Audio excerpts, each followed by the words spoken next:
प्रणाम नमस्कार आप सभी को। जय श्रीमान नारायण, राधे राधे। और आज सरस्वती पूजा के दिन आप सभी को हार्दिक शुभकामनाएं। तो आज मैं आप सबके बीच में लेकर आई हूँ एक सरस्वती वंदना गीत, तो आप लोग जरूर सुनिएगा। जय श्रीमान नारायण। हंसवा सवारी कैनी बीड़ा पुस्तक धारी लेनी, हंसवा सवारी कैनी बीड़ा पुस्तक धारी लेनी, अचल देनी भगत दुआरी ये मैया, चली देनी भगत दुआरी ये मैया, जनती की ये मैया अबू हमारा द्वारिया हो, जनती की ये मैया अबू हमारा द्वारिया हो, स्वागत के करती तैयारी ये मैया, स्वागत के करती तैयारी ये मैया,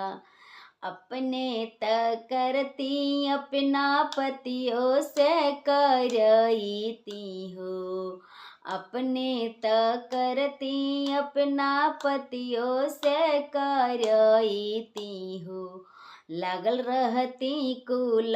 परिवार ए मैया, सेवा करती कुल परिवार ए मैया,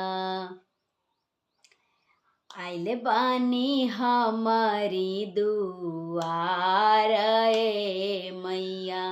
हंसवा सवारी कैनी बीड़ा पुस्तक धारी लिहनी, हंसवा सवारी कैनी बीड़ा पुस्तक धारी लिहनी, चली भैनी भगत दुआरी ये मैया, चली भैनी भगत दुआरी ये मैया, रौरा तहानी मैया बुद्धि के भंडारी हो,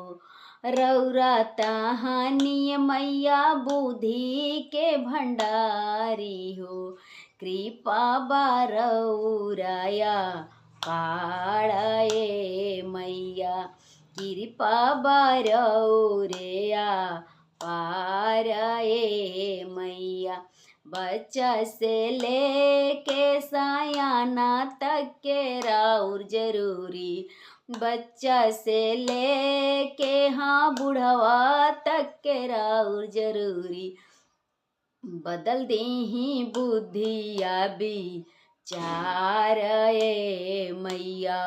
बदल देही बुद्धिया विचार ए मैया।